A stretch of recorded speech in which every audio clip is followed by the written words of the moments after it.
ক্ষমতাসীন দল নির্বাচনে হেরে যাবে, খুব পরিষ্কারভাবে দেখা গেল জরিপে। তখন তারা ইলেকশন কমিশনকে বলল যে আমাদেরকে জেতাতে হবে।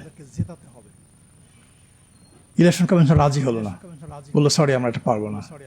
তখন সরকার ইলেকশন কমিশনের যে ফান্ডিং অর্থাৎ টাকা পয়সা, বেতন ভাতা, নির্বাচনের খরচ সব বন্ধ করে দিল।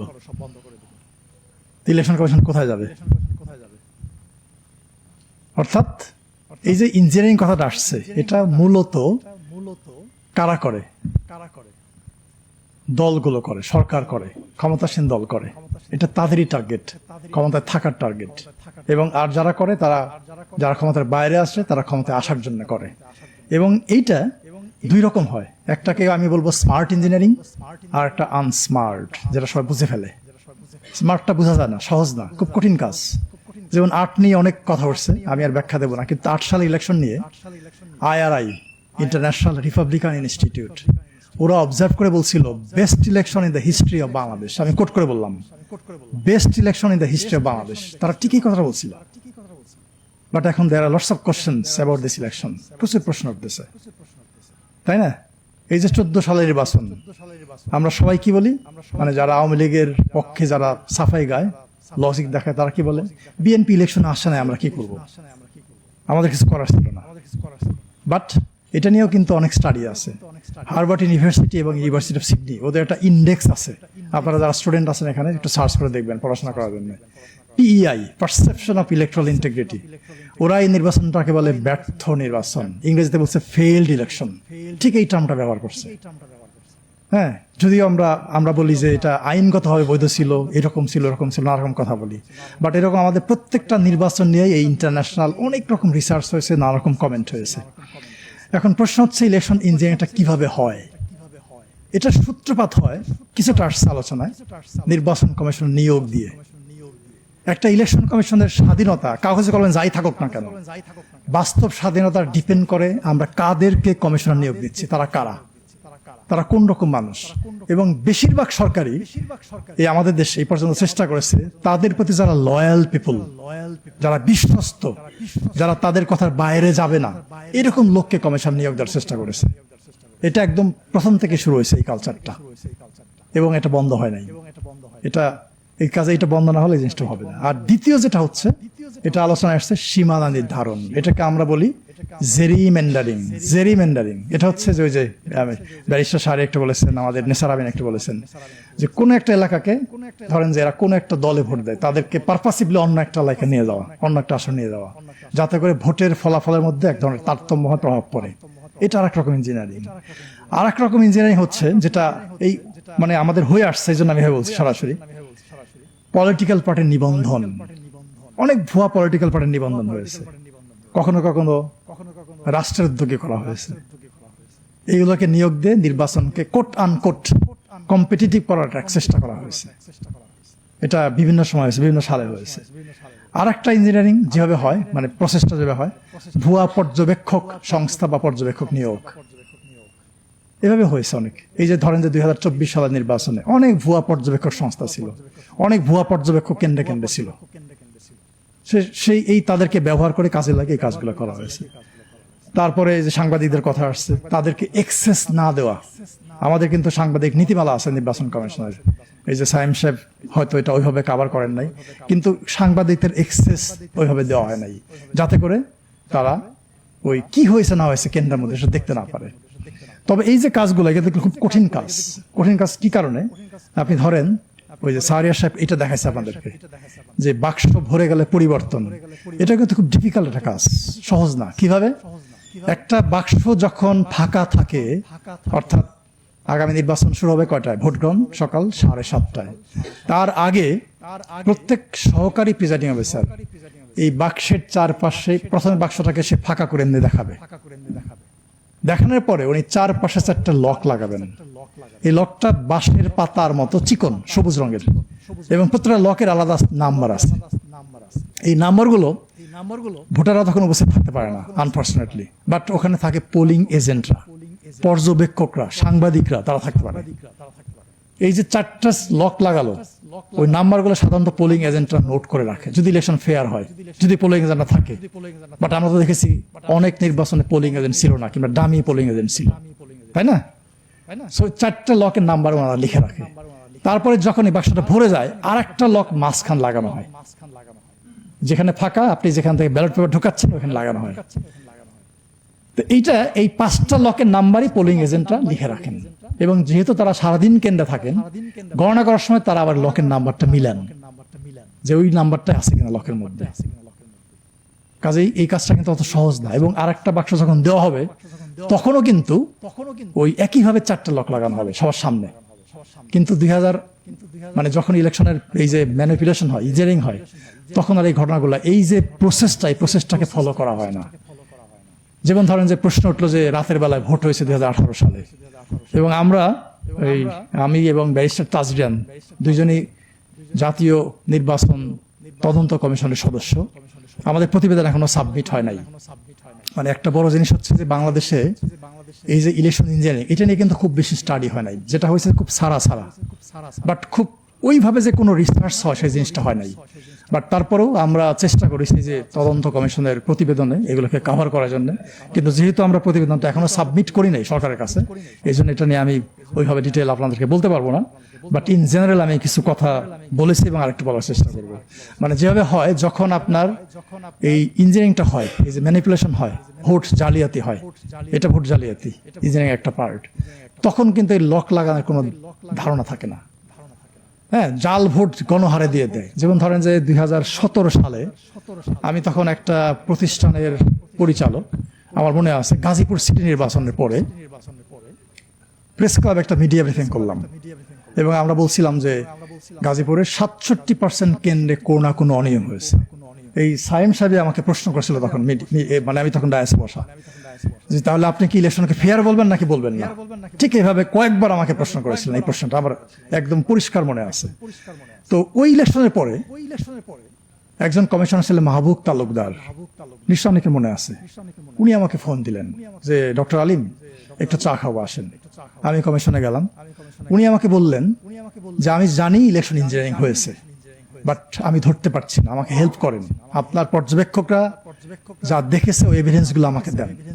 তা আমি ওনাকে বললাম যে পর্যবেক্ষকরা তো চোখ দিয়ে দেখে, তাদের তো চোখটাই বড় এভিডেন্স। তারা তো ছবি তুলতে পারে না ভাবে, তাদের ছবি তোলার তো সুযোগ নাই। তারা তো কাগজপত্র আপনাকে সাবমিট করতে পারবে না, এই সুযোগটা নাই। এবং সারা দুনিয়ার পর্যবেক্ষণটা এরকমই হয়। তখন উনি আমাকে বললেন যে তাহলে আমি ধরবোটা কিভাবে? আমি তাকে বললাম যে একটা সহজ রাস্তা আছে, বাট আপনি পারবেন কেন জানি না। সেই রাস্তাটা হচ্ছে, যখন ব্যালট পেপারটা ইস্যু করা হয় তার কিন্তু 2টা পার্ট থাকে, এটা আপনার সবাই জানেন। ওই যে ব্যাংকের চেক বইয়ের মতো 2টা পার্ট, মুড়িপত্র থাকে আর কি, সহজ কথায়। যে পার্টটা দেওয়া হচ্ছে বা যে পার্টটা রেখে দেওয়া হচ্ছে বইয়ের সঙ্গে, 2টা পার্টের মধ্যে কিন্তু সিল থাকে, একটা সামনের দিকে থাকে, একটা পিছনের দিকে থাকে। মানে যেটা পার্টটা দিয়ে দেওয়া হচ্ছে ওটা পিছন দিকে সিল থাকে, স্বাক্ষর থাকে। আর যেটা বইয়ের মধ্যে আছে সেখানেও সিল স্বাক্ষর থাকে। তাহলে আপনি রিটার্নিং অফিসারকে বলেন এই যে ব্যালট পেপার ইস্যু করা হয়েছে ওগুলা আপনাকে দিতে, চেক করতে। আপনি চেক করলে বুঝতে পারবেন।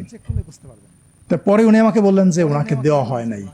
উনি চেয়েছিলেন কমিশনের কাছে, কিন্তু কমিশন তাকে হেল্প করে নাই, রিটার্নিং অফিসার তাকে হেল্প করে নাই। তো এখন যখন এই জাল ভোটটা হয়, তখন কিন্তু মানুষ গিয়ে, যারা দুষ্কৃতিকারী, যারা ভোট জালিয়াতি করে, তারা ওই ব্যালট পেপার সিলে নিয়ে গণহারে সিল মেরে ঢুকায় দেয়। ওই সিলের ধার কেউ ধারে না। এই জন্য ওইভাবে ভেরিফাই করলে এইটা ধরা খুব সহজ হবে। কিন্তু আমাদের একটা বড় সমস্যা কি জানেন? আমাদের দেশে নির্বাচন শেষ হওয়ার খুব অল্প সময় পরে ইলেকশন কমিশন খুব দ্রুততার সঙ্গে গেজেট প্রকাশ করে দেয়। আর গেজেট যখন প্রকাশ করে তখন আর এটা ইলেকশন কমিশনের হাতে থাকে না, এটা চলে যায় আদালতে। অর্থাৎ কেউ যদি চ্যালেঞ্জ করে তখন তাকে আদালতে যেতে হবে, কমিশনের কিছু করার থাকে না। Which is a shortcoming of our legal framework. আমাদের আইনে একটা বড় দুর্বলতা। সো এই সব মিলিয়ে আমরা আসলে যদি শর্ট টার্ম চিন্তা করি, তাহলে প্রথম কাজটা হচ্ছে আগামী নির্বাচন তো একদম দরজায়, তাই না? যেগুলো হয়ে গেছে হয়ে গেছে, এটা নিয়ে আমাদের ভাবার মানে কথা বলার বা ভাবার আর সুযোগ নেই, অবকাশ নাই। বাট যেটুকু বাকি আছে ওইটাতে একটা ফোকাস করা। প্রথম ফোকাসটা হতে পারে আপিল। আপিলটাকে স্বচ্ছতার সঙ্গে যাচাই বাছাই করে রায় দেওয়া। যেমন আমি ওই যে তাসলিম যারা প্রসঙ্গ আসছে, আমি এটা শোনার পরেই আমার অফিসে আমি বলতেছিলাম যে she will get back her nomination, এটা ভ্যালিড হয়ে যাবে। আমি একদম পরিষ্কারভাবে বললাম যে এটা ভ্যালিড হয়ে যাবে, এবং আজকে দেখলাম নিউজে তারটা ভ্যালিড হয়ে গেছে। খুলনা থেকে একজন প্রার্থী আমাকে ফোন করেছে, মানে যেদিন সে ফোন করেছে বলল স্যার আমারটা বাতিল হয়ে গেছে। কি কারণে? এই কারণে। আমি বললাম আপনি অ্যাপিল করেন, আপনারটা হবে। তো সে আমাকে একটু আগে জাস্ট SMS করলো যে সে ফিরে পেয়ে গেছে। তা আমি বলবো যে প্রথম স্টেপটা হবে ইলেকশন কমিশনের এই আপিল প্রক্রিয়াটার মধ্যে স্বচ্ছতা আনা, এটার মধ্যে যাতে কোনো রকম অনিয়ম না হয় সেটাতে ফোকাস করা, এটা নাম্বার 1। নাম্বার 2, যখন প্রচারণা হবে ওইটাকে ওই মাঠটাকে ফেয়ার রাখা। এই যে দেখবেন কিছু প্রশ্ন অনেক দল থেকে উঠতেছে, মাঠ সমতল না। এখন ইলেকশনের মাঠ যদি সমতল না থাকে তাহলে তো খেলাটা হবে না, জমবে না। আপনি একটা দলকে পাহাড়ের উপরে দিয়ে দিলেন, আর একটা দলকে পাহাড়ের নিচে দিয়ে দিলেন। যে উপরে থাকে সে শুধু বল নিয়ে নিচে গোল দিতে থাকবে, আর যে নিচে আসে সে তো গোল দিতে পারবে না, বল নিয়ে উপরে উঠতে পারবে না। এই জন্য মাঠটাকে সমতল রাখা, এই দায়িত্বটাও ইলেকশন কমিশনের। তার যে হ্যান্ডস গুলো আছে তাদের দ্বারা এই কাজটা করে ফেলা। আর 3 হচ্ছে ভোটার উপস্থিতি। এই যে আমাদের সাইম সাহেব বললেন যে ব্যাপক একটা পার্সেন্টেজ, আমি 2 দিন আগে ইলেকশন কমিশন থেকে পরিসংখ্যান নিলাম যে আমাদের 18 থেকে 33 বছর বয়স পর্যন্ত ভোটার কত, 28%। এটা কমিশন থেকে আমাকে বললো যে 28% আছে। তা 28% ভোটার মানে তো বিরাট ব্যাপার, তাই না? এই যে আপনারা যারা ইয়াং আছেন, হ্যাঁ, এটা আপনারা মনে হয় যে এটা যদি আপনারা ঠিকভাবে ভোট প্রয়োগ করেন তাহলে ইলেকশনের ফলাফল অন্যদিকে চলে যেতে পারে। সো এটা একটা বড় ফ্যাক্টর। আর হচ্ছে ইলেকশনটা আলোচনায় আসছে, ইলেকশন কমিশন একা ইলেকশন করতে পারে না, অসম্ভব ব্যাপার। তার মাত্র 4000 কর্মকর্তা কর্মচারী আছে, আর দরকার হয় প্রায় 10 লাখ সব মিলিয়ে। কাজে যার যার যে ভূমিকাটা আছে, এই পলিটিক্যাল পার্টি বলেন, গণমাধ্যম বলেন, ভোটার বলেন, নাগরিক সমাজ বলেন, ইভেন ইন্টারন্যাশনাল কমিউনিটি, প্রত্যেকেরই যার যার রোলটা তাকে প্লে করতে হবে যথাযথভাবে। আচ্ছা, আর একটা হচ্ছে যেটা ইলেকশন কমিশনের সমালোচনা হলো, আমি বলবো যে ইলেকশন কমিশনকে খুব শক্ত ভূমিকায় নামতে হবে, খুবই শক্ত ভূমিকায়। মানে অর্থাৎ ছোট্ট একটা অনিয়ম দেখলেও অনিয়ম দেখার সঙ্গে সঙ্গে অ্যাকশন নিতে হবে। ভারতে আমার মনে আছে 2009 সালে কংগ্রেস ক্ষমতায় ছিল, একটা উপনির্বাচন হচ্ছিল কোন একটা এলাকায়। সালমান খুরশিদ তখন ইউনিয়ন ল মিনিস্টার, উনি গেছেন ওই এলাকায়, ওখানে যে উনি ক্যাম্পেইন করছেন। ভারতের কোড অফ কন্ডাক্ট অনুযায়ী এইভাবে ক্যাম্পেইন করা যায় না। ইলেকশন কমিশন তাকে একটা নোটিশ দিল, কারণ দর্শাও নোটিশ, কেন আপনি ক্যাম্পেইন করবেন? উনি উত্তর দিলেন না, সালমান খুরশিদ। আর একটা নোটিশ দিল, উত্তর দিলেন না। কমিশন বসে থাকলো না, সে কি করলো? রাষ্ট্রপতির কাছে গেল ইলেকশন কমিশন, যে একজন মন্ত্রী আমাদের কোড অফ কন্ডাক্ট ভায়োলেট করেছে, আমরা অ্যাকশন নেব। হ্যাঁ, আমরা ইচ্ছা করলে নিতে পারি, বাট আপনি কিছু বলবেন কিনা বলেন। তারপরের দিনই সালমান খুরশিদ ইলেকশন কমিশনে এসে এইভাবে হাত জোর করে ক্ষমা চাচ্ছে যে আমি দুঃখিত, আর করবো না, ভুল হয়ে গেছে আমার। ছোট্ট একটা প্রবলেম দেখলো ইলেকশন কমিশন, তার বিরুদ্ধে অ্যাকশন নিতে হবে। তাছাড়া এই ছোট ছোট ভুল থেকে বড় বড় ভুল যখন হবে তখন সবকিছু এলোমেলো হয়ে যেতে পারে। আর একটা হচ্ছে পোলিং এজেন্ট। এই যে পলিটিক্যাল পার্টির যে এজেন্ট গুলো থাকবে, প্রত্যেক বুথে প্রত্যেক ভোট কক্ষে একজন করে এজেন্ট থাকবে, তাদেরকে শক্ত ভূমিকায় অবতীর্ণ হওয়া। অর্থাৎ কোন রকম অনিয়ম হলে সঙ্গে সঙ্গে প্রতিবাদ করা, কমপ্লেন করা, এই যে সোশ্যাল মিডিয়ার কথা আসছে এগুলোতে পাবলিশ করে দেওয়া। আর হচ্ছে পর্যবেক্ষক এবং সাংবাদিক, এখানে তাদের একটা বিশাল দায়িত্ব আছে। পর্যবেক্ষকরা কেন্দ্রে কেন্দ্রে যাবে, গার্ড হিসেবে কাজ করবে, সাংবাদিকরাও তাই গার্ড হিসেবে কাজ করবে। কাজেই তাদের এই গার্ড দেওয়াটা হইতে হবে শক্তিশালী, যাতে করে তারা সবকিছুতে পাহারা দিতে পারে। আর আপনারা যারা আছেন ভোটারদের একটা লিমিটেশন হচ্ছে, এই যদিও আসলে পাহারা দিবেন, কিন্তু পাহারা কিন্তু আপনারা ভোট কেন্দ্রের ভেতরে গিয়ে দিতে পারবেন না। আইনটা হচ্ছে যে ভোট কেন্দ্রের 400 গজের বাইরে থাকতে হবে।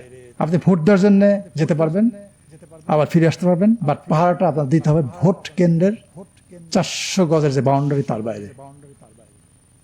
আমার কাছে মনে হয় এই কাজগুলো যদি আমরা করি তাহলে আগামী নির্বাচনটা ভালো হতে পারে। বাট একটা নির্বাচন ভালো হলে কি আমরা আমাদের নির্বাচন ব্যবস্থাকে ফিরিয়ে আনতে পারবো? অসম্ভব। ওই যে আমাদের শিহাব সাহেব বললেন যে 2001 সালের নির্বাচন মোটামুটি গ্রহণযোগ্য, তার আগে এখন সিরিজ অফ ইলেকশন ভালো করতে হবে, না হলে আমরা যে তিমিরে ছিলাম সেই তিমিরে থাকবো। এবং এটার জন্য যেটা দরকার সেটা হচ্ছে এই যে এতগুলো সংস্কার কমিশন, আমরা নির্বাচন ব্যবস্থা সংস্কার কমিশন থেকে 250টার মতো সুপারিশ দিয়েছি। 250টার মতো, মানে আইনও তৈরি করে দিয়েছি। ধরেন যে ডেলিমিটেশন বাউন্ডারি, একটা নতুন আইন তৈরি করে দিয়েছি আমরা। নির্বাচন কমিশন নিয়োগ, আমরা একটা আইন তৈরি করে দিয়েছি। কাজে এখন হচ্ছে যে বাংলাদেশটাকে আমরা পেয়েছি, পরিবর্তনের বাংলাদেশ, এই সংস্কারের মাধ্যমে সেই পরিবর্তনটা আনতে হবে, না হলে আমরা যেখানে ছিলাম সেখানে থাকবো। ধন্যবাদ সবাইকে।